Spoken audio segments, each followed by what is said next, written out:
Eddie Gumucio was born in Kansas City. He was raised in La Paz, Bolivia, and he grew up in the Queen City of the Ozarks. He's called Springfield home for over 40 years, and the home of both his mother and her parents. He can trace his lineage to this area in Missouri dating back to the 1800s. He's done so much here. As an artist, he's known for his introspective folk, pop, and worldly perspective.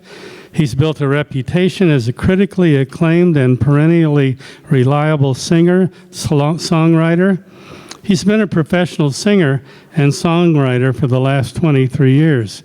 And as a veteran performer, he has recorded 4 albums, 3 EPs, and toured extensively across the U.S.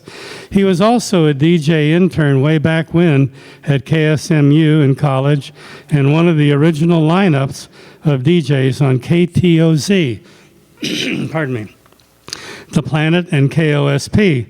A supporter of the local regional music scene, he's the founder and organizer of the annual Queen City Shout, which I know he'll tell you about. It's a real good fest, a music, film, and art festival now in its 12th year. The festival has a twofold mission to celebrate the arts and support poverty relief.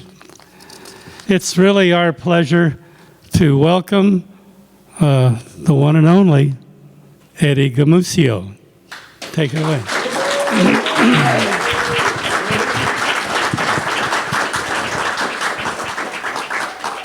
Well, thank you so much, Chris, and all the folks from Music Monday for having me here. It's a big honor for me, and just when I was asked by Chris back in the spring, I was kind of like, who, me? Because those that have followed the series pretty regularly, it's a deep, deep well of talent from several years. So thank you once again. I first off want to thank my family, my mom, my dad. I think they were the first ones to kind of instill the love of music in my life. That's kind of a joke in our family. Like, we don't know where you got the music thing from. So there was some singing. There was definitely some dancing. But there was a lot of listening. There was a lot of music listening. In my memories, probably more so than television. So anyway, thank you to my mom and dad for instilling that, because they don't give themselves enough credit as far as where that came from, or kind of instilling that love for it. Also, my grandfather, Whittington, was a big fan of classic country, and I can't remember if it was once or twice, definitely once, maybe twice, that we came back when we were living in Bolivia as a kid. He would always have classic country playing, and so I think Grandpa Whittington also lent to this idea of me kind of having a varied palette, if you will, of what I liked, what I loved. So I want to thank Grandpa Whittington for sure too.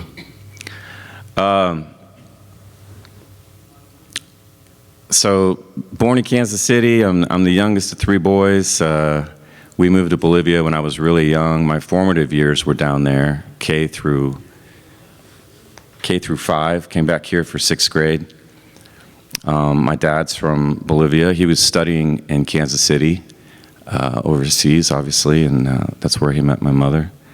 When we moved back, I share this in the classroom. I'm an educator, and I always tell the kiddos that it's branded in my memory, that day of my dad leaving me in kindergarten. And in the public schools there, everyone wears little white lab coats, and I didn't know any Spanish, and everyone's just like speaking Spanish, and my dad's crying, I'm crying. He's probably thinking, you know, what have I done to my baby boy? And I'm like, what's going on here? But I wouldn't have traded that experience for the world, because, you at that age, you're just like a sponge, and you just start to take things in, and you start to learn almuerzo, lunch, amigo, friend, recreo, recess. It's like, okay, yeah, this is cool. But also, I think in the family, the idea of maybe me being the most Bolivian, whatever that means, kind of comes up a lot too. For me, I think it speaks to the idea of being there in my formative years, just really being influenced by the culture, the surroundings, the geography, the food.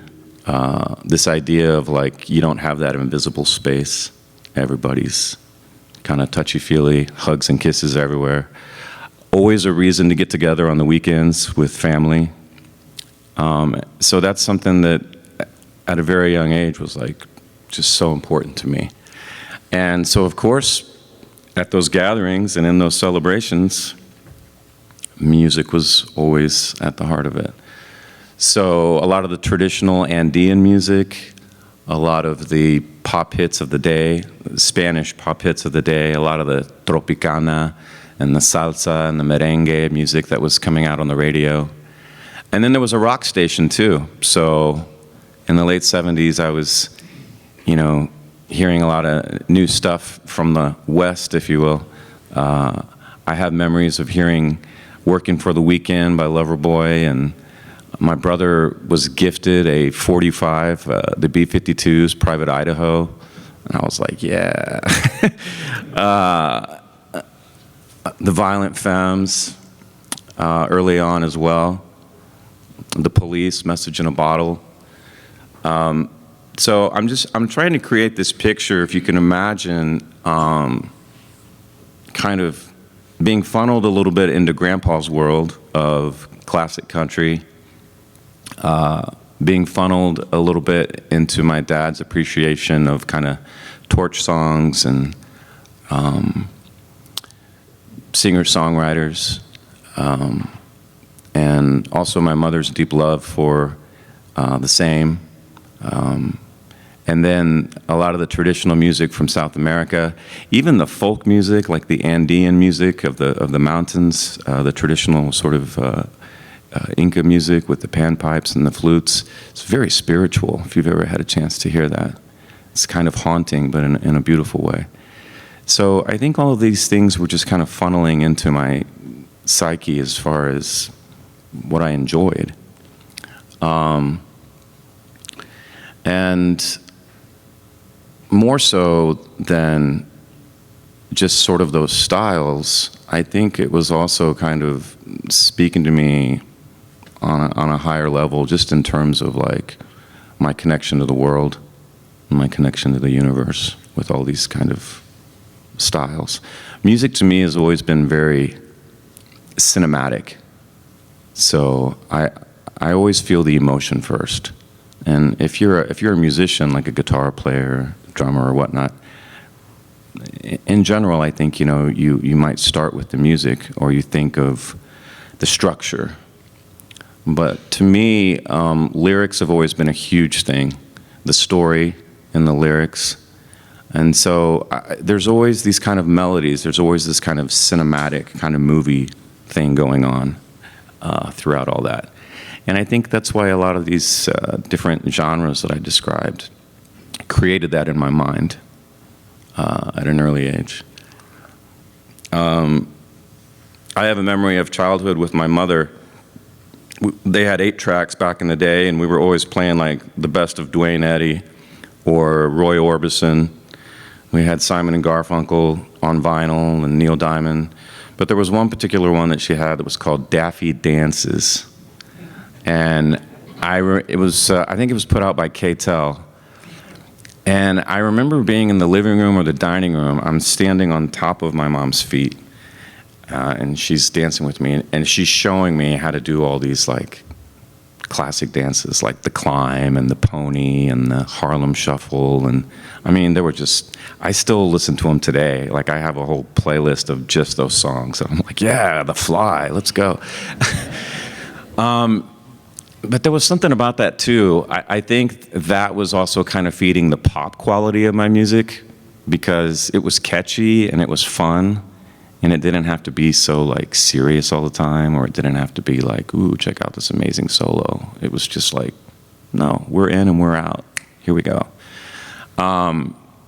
So I know a lot of those songs were fads, and a lot of those songs, you know, were like 45s and things like that. But that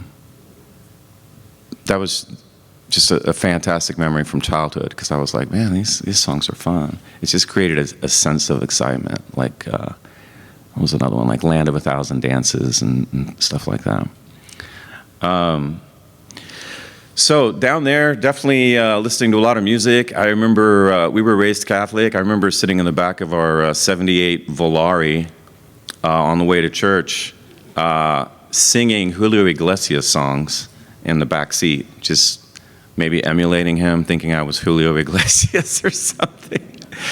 And I always enjoyed Julio. I always enjoyed Neil Diamond. I felt like those guys, as songwriters, really kind of had their heart on their sleeve. And there was something really exciting about that, too, just that honesty of just like, here I am, you know, bare and all.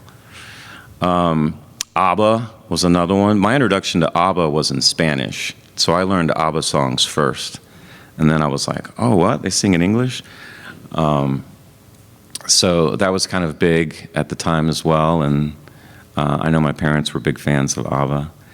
And then when we came back in 1982,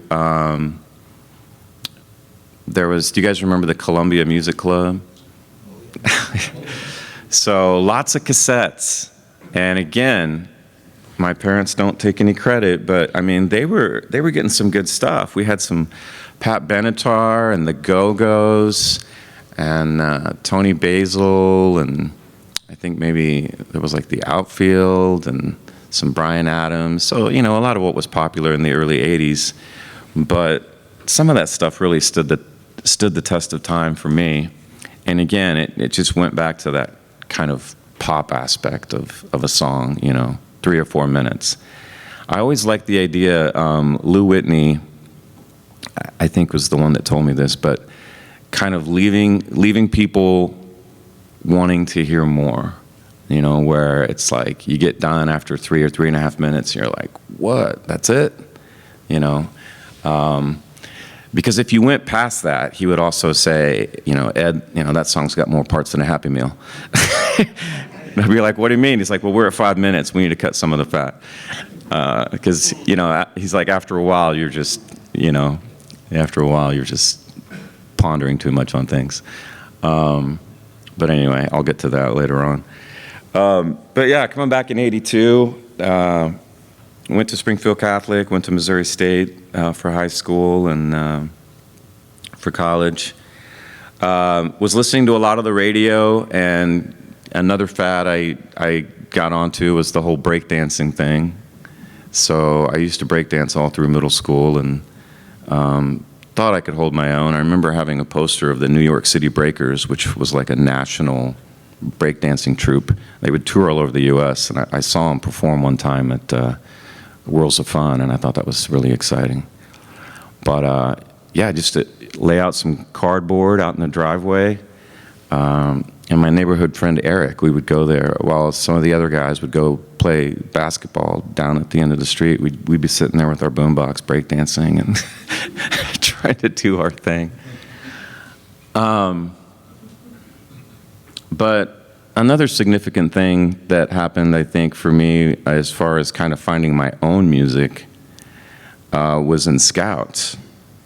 And my dad had me and my middle brother Rick in Scouts from, I don't know, I guess middle school through high school. We're both Eagle Scouts, and thanks to him, because we took it all the way to the end, and had it not been for my dad, I would have been like, yeah, forget this.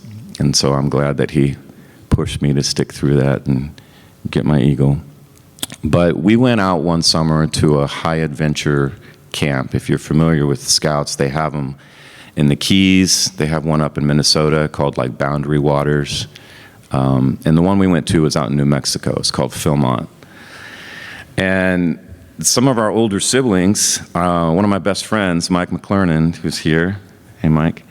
I think it was his brother Joe who brought a Talking Heads cassette tape and fresh off the press, U2's brand new album, Joshua Tree. And so we're playing that in the van heading out west.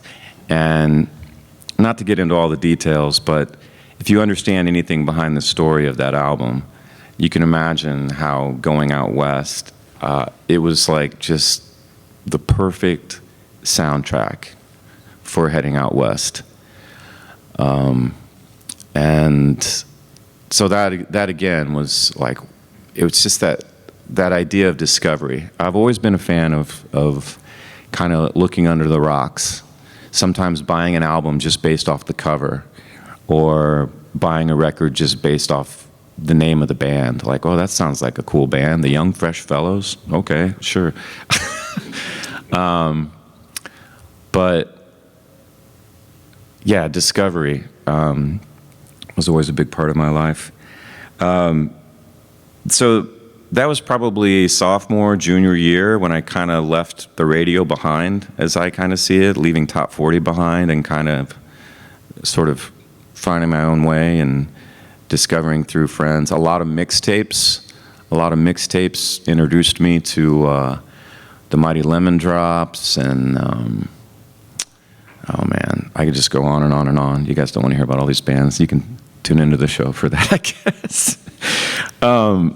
But yeah, just I always liked things that just kind of sounded left of center. They still had a hook in them, right? It was still catchy, but it was kind of left of center.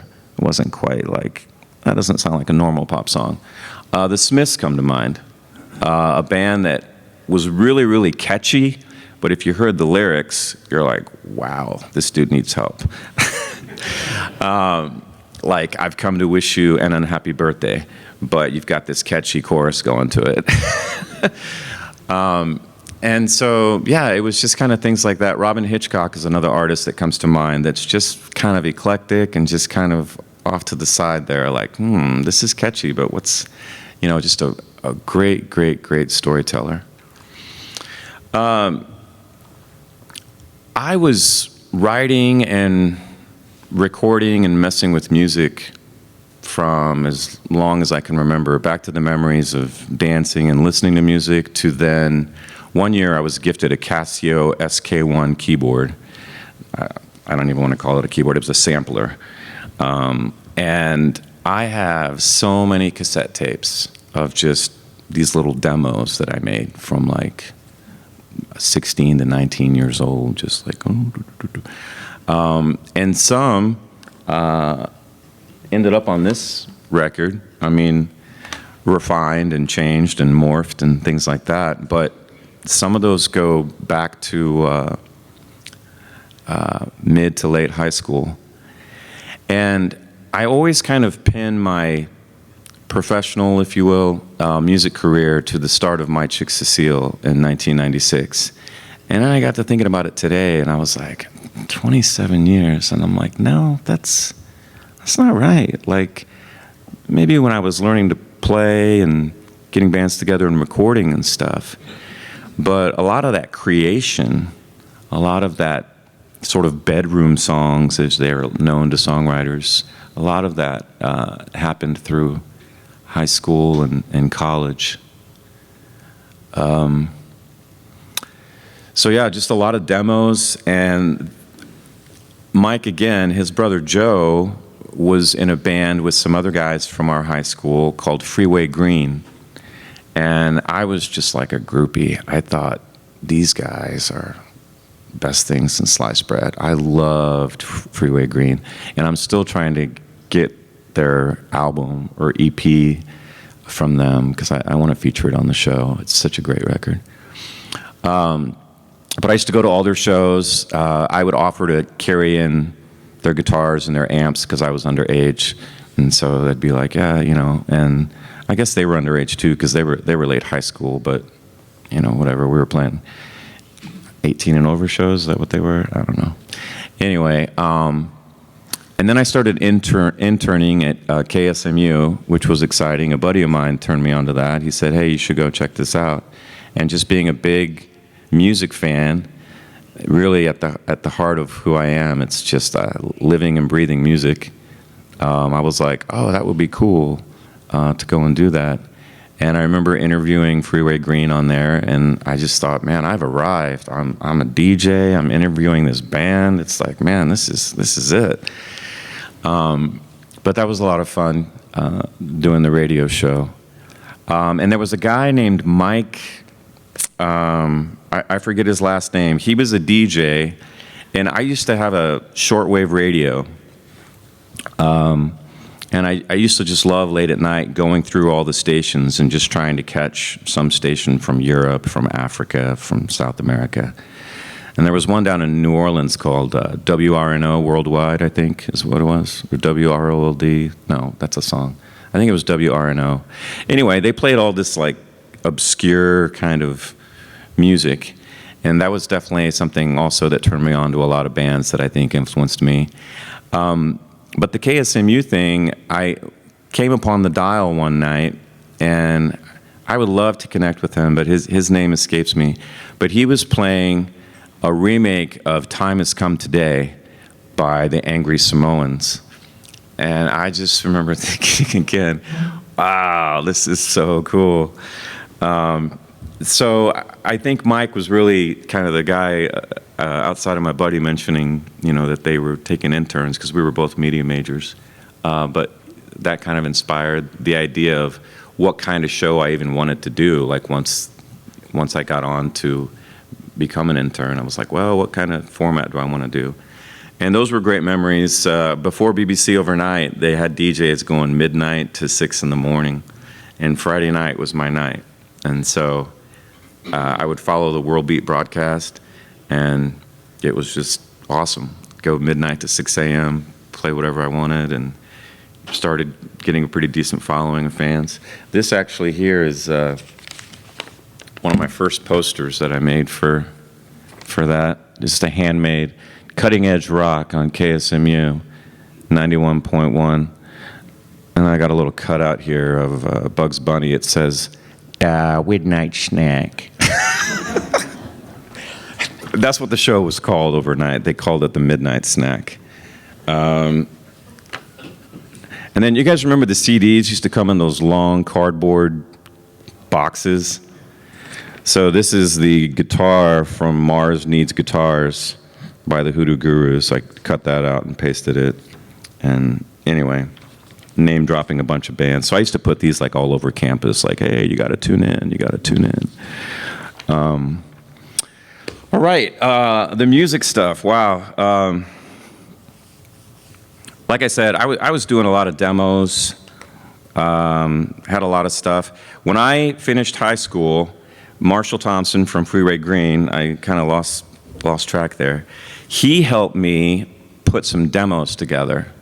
And this is what I was thinking about today. I'm like, that's right. I took a Greyhound, spent more time on the Greyhound than I did out in LA, but Marshall had moved out there, and he helped me put these demos together on his synthesizer keyboard with drum beats and bass. And I cut a 5-song demo at a studio. I think it was like $200-300 for the day. And we just spent the whole day there. And he did all the guitar parts and just helped me put it all together. And so that was like summer before my freshman year of college. And that was really memorable. It was like 2 days to get out to LA on the Greyhound. And I think I spent half a Saturday, all of Sunday in the studio, came back on the bus Monday. So it was crazy, but it was fun. And again, making the connection to 1996, some of those demos, the lyrics definitely changed. But the lyrics and some of the general structure of the songs ended up on this. After college, I didn't know what I wanted to do. I backpacked around Europe for about a year. I'd been saving up for quite a while to do that after I finished interning at KSMU. Sold my car, used some graduation money, and really just lived on a shoestring. It's what I always wanted to do. And traveled all around Europe. got a postgraduate internship at BBC and NBC News in London. So I lived in London for the fall of that year. And just, again, another big exposure to music, going out to see live music. I remember seeing Teenage Fan Club live there. There was a guy that lived down the street who was connected to some of the guys from Jesus Jones, and he was even trying to do music similar to that. And it was just like experience, experience, experience. So I was kind of a late bloomer and like, wow, this is really cool. I think I'd like to try this. But I didn't really know how, because I knew I could sing. I always knew I could sing. But I had no way of like creating those ideas. I had no way of like putting that out there other than my little keyboard and someone like Marshall helping me kind of create my ideas. But I think that time in London really kind of opened the floodgates, going to Liverpool, going to Manchester, seeing where a lot of my favorite acts came from, the Beatles, the Smiths, Echo and the Bunnymen. It was just like, wow, just kind of being in their backyard, literally. It was really fantastic. Because I was always, I think, describing some of the other genres that I was kind of working with at a young age.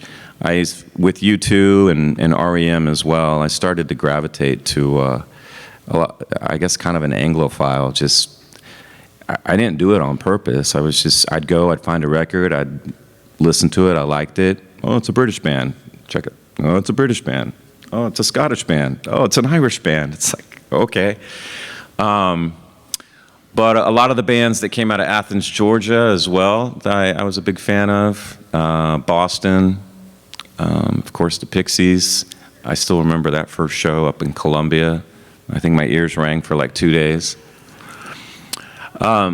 So coming back from there, I moved to Chicago for a while. A buddy of mine needed a roommate, and he was going to the Art Institute. And my goal was to start a band. I was going to go to Chicago in 1994, and I was going to start a band. This was right after I came back from Europe. Helped open Urban Outfitters. So that was yep. So much for starting a band. And so worked in retail just to pay the rent. And anyway, John came back May of that year, and after that year, I was like, okay, I'm coming back too.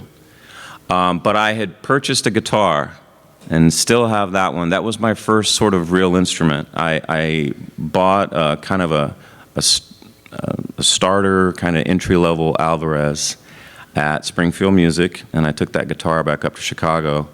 And again, sitting alone in my bedroom, Trance, Days Beyond, a lot of those songs in Chicago kind of started there. And, you know, just kind of doing the Bob Dylan thing, 3 chords and the truth, you know, my truth, I suppose. Just learning enough to kind of carry a tune. I was never really interested in the dynamics, partly because I was too lazy. I would start playing chords and I'd start to get these melodies. This whole cinematic thing would start to happen. I'd be like, oh, and I'd start singing, and so I just never had the time to, it was just like, these chords were already like, hey, here's something, here's something. So that happened in the fall with the Alvarez, brought it back. And then I went to work for United Airlines here at the airport for a summer. And then that got me thinking, I want to travel again. And with Mike and my other good friend, Pat, we went back to South America for 2 months in the fall of 1994. And yeah, I think going back there was like going back to the land of where I had kind of grown up as a child, seeing a lot of extended family. We traveled all around Bolivia because as a kid we didn't really get to travel to some of the other provinces. We also spent a month traveling around all the other countries. My dad traveled a lot, but we didn't. So we got to go to Chile and Paraguay and Uruguay and Peru. And so that was a lot of fun.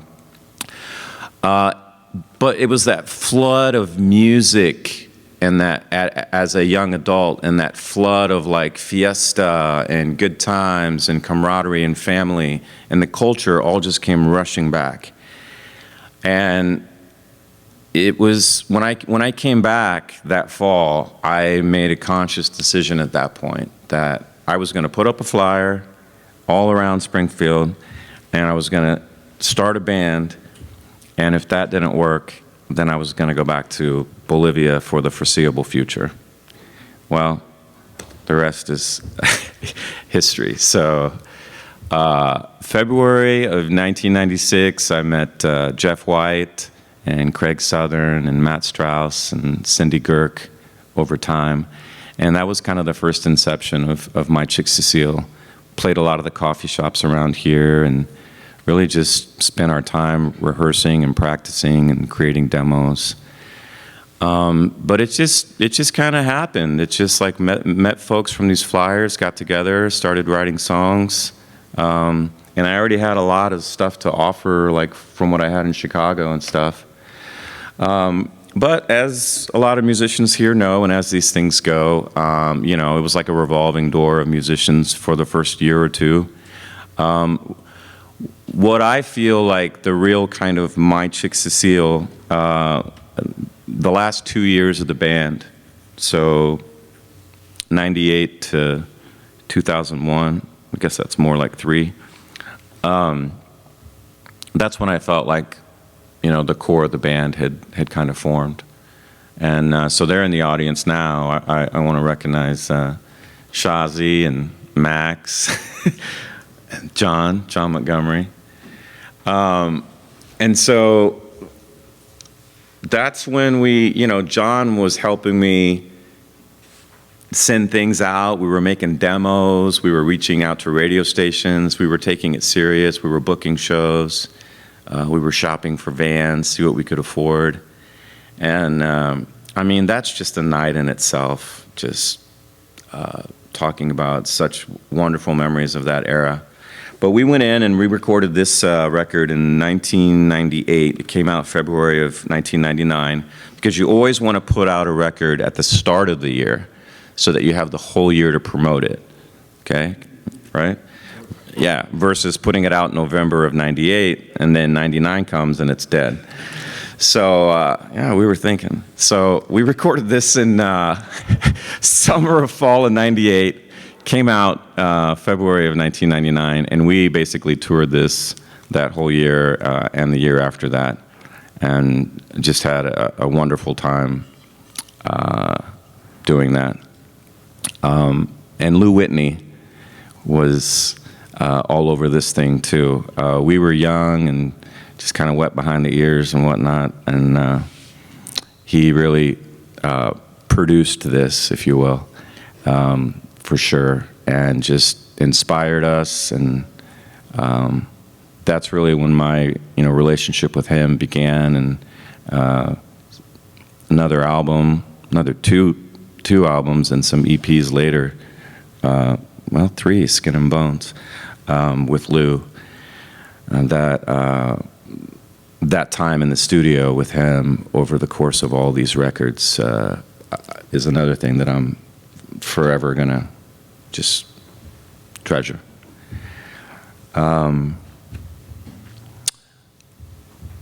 That takes us up to about 2001, and the band split up, and I was flying solo, and I had songs. And Lou said, well, Ed, we can do this stripped down solo acoustic style, or we can pull all the bells and whistles and we can decorate this thing and we can make a studio album. And I said, I like that. Let's do a totally bells and whistles. So members of the Morels and the Skeletons are all over that, and that was a fantastic experience. Donnie played a lot of the guitar, Lou on bass, Joe played some keyboards, and we had string arrangements. Tina Sibley arranged all the string arrangements, and anyway, it's in the credits, but just several. We had horns, we had strings, and again, Lou just decorated this album in such an incredible way. So that took a while. Went into the studio in 2001 for this one, When There You Were. And what's nice is I've always thought of those guys as kind of like our own Muscle Shoals musicians. Defenders of the song is what they used to say.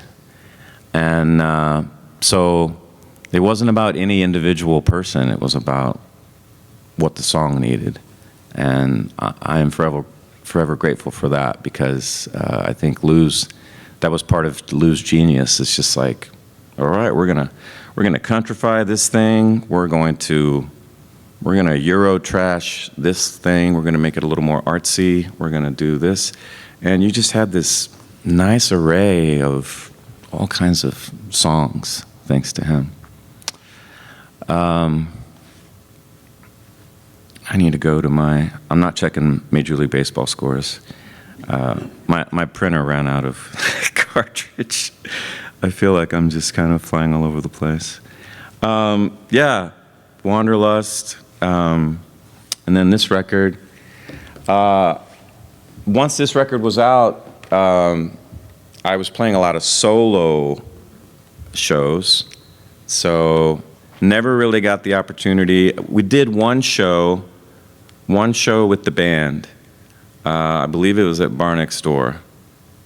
Maybe it was Outland Ballroom, where we showcased the kind of CD, not with the strings and the horns, but at least with the core unit.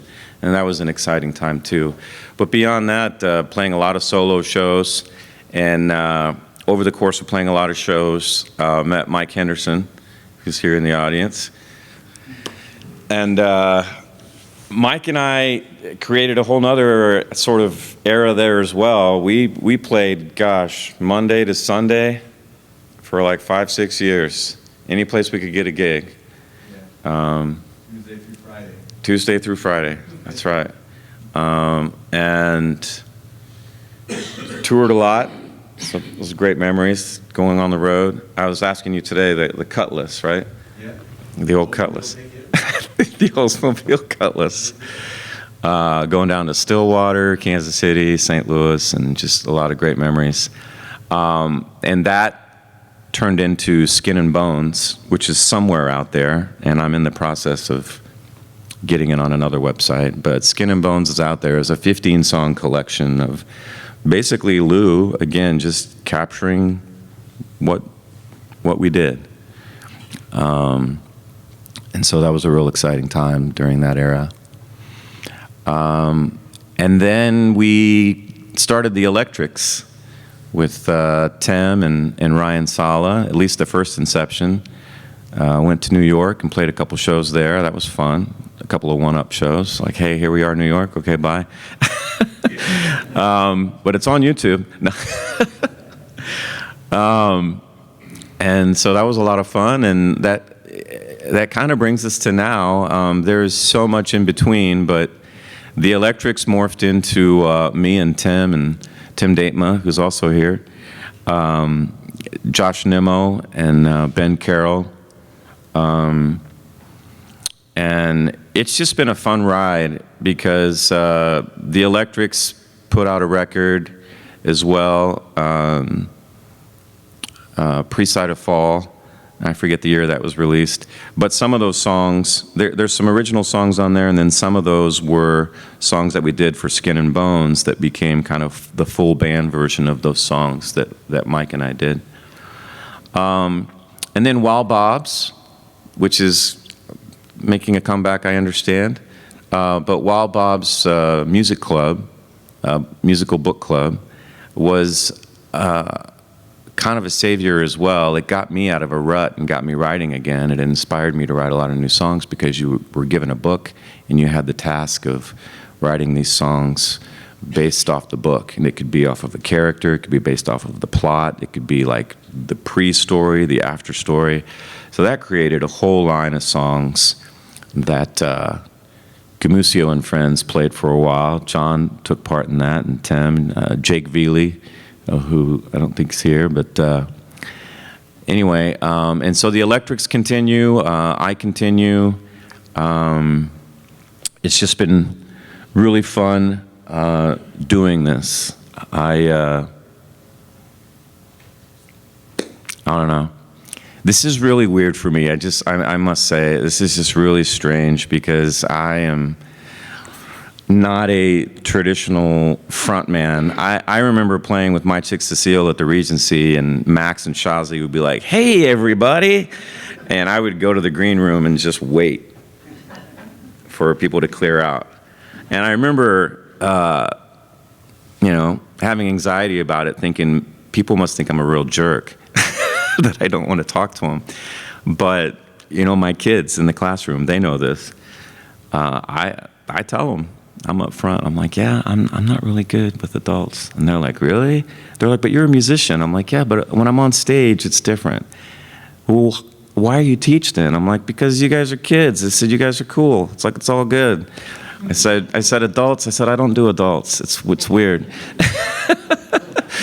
And so, yeah, it was always strange. Like, I would always wait. I always felt sometimes that people were going to try to relate to the idea of what they saw on stage, and that it wasn't possible to try to get to know me. And not that you would in that kind of situation anyway. Someone just wants to say congratulations, this, that, or the other. But I say all that to say that I've always been kind of reluctant that way. Or something like that. I don't think so. If there is, I'm not aware of it. I can speak for myself and tell you that I think a lot of it for me is just my own connections. So I think a lot of my connections through you, through, I forget Ken's last name, Ken Hopper. It's kind of like what you said when you approached downtown, and they kind of pushed, and that's what I was talking about. It's more the politics of, this is our territory, this is ours, tribal type thoughts and everything like that. It doesn't seem to be a big community. It's all busted up in smaller places. Yeah, if I were to give kind of a visual, like, when Michyksaseal started, there was My Blue Life and Jupiter Hollow and Barefoot Revolution and Run of the Mill Miracle Band.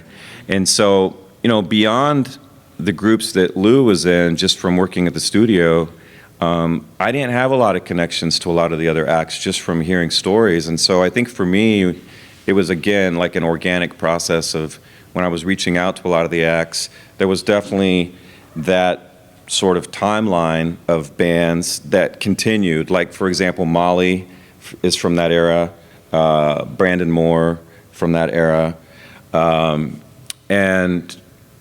then, yeah, and then from that starting point is where every year, then it was just like word of mouth going downtown. Who's this act? Or, and it just became very organic in terms of finding a lot of the new songwriters and a lot of the new bands.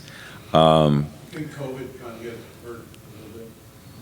Oh yeah, we did one year and we did another one we didn't. That was an exciting time. One year we did it all online. And so we ran it for a whole week, and everyone was having their technical problems. Like, oh man, I wish that there had been a movie of that thing, because it was just so amazing to see the community come together, and bands playing from their garage, bands playing on the stage at Lindbergh's with no audience, people playing in the park down by the art museum, and finding ways of streaming it and just running that whole thing. We had movies showing on YouTube, and Springfield Arts Council, the SRAC, they put together a virtual gallery of artists, so people could go into this virtual gallery and see all these different paintings of local artists and purchase paintings online. So that was one time where I'm not usually a huge fan of technology. I'm just not. But that was one time where I was just like, wow, this is really cool. But talking about herding cats and stuff, I mean, that involved a lot. So the second year, we were going to go live, and then we had a swing back to things shutting down again. And it was just too soon to the time where I was like, we're not doing a virtual one again. I just can't do that. Eddie, we have time for one more question. Well, I would just like to see more folk, that kind of stuff mixed in with some of the newer stuff. And a more, what would you say, more expansive type music scene. Sure. Instead of just this tribal, well, bluegrass here, it's jazz here, it's there. It seems like with your thing, it could be more expanded in more musical activities and draws for people that may not be into the younger bands, but maybe want some more of the older stuff. Sure. Any other question?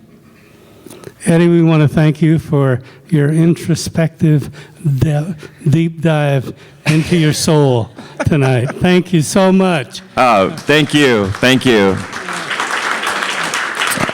I thanked my parents earlier, and before we all go, I want to say a huge, huge, huge thank you to my family, my kiddos, my wife.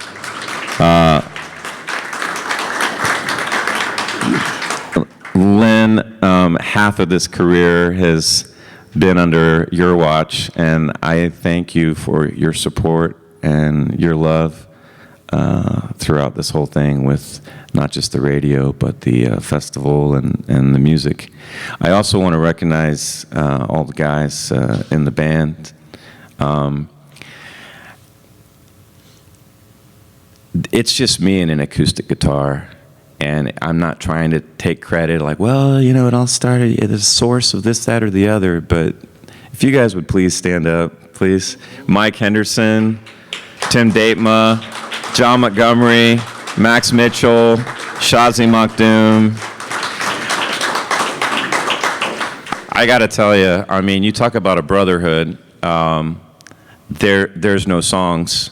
And so everything you hear on here and beyond, whether it's live or here, is completely just decorated.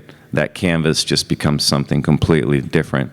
And so I want to thank you guys from the bottom of my heart.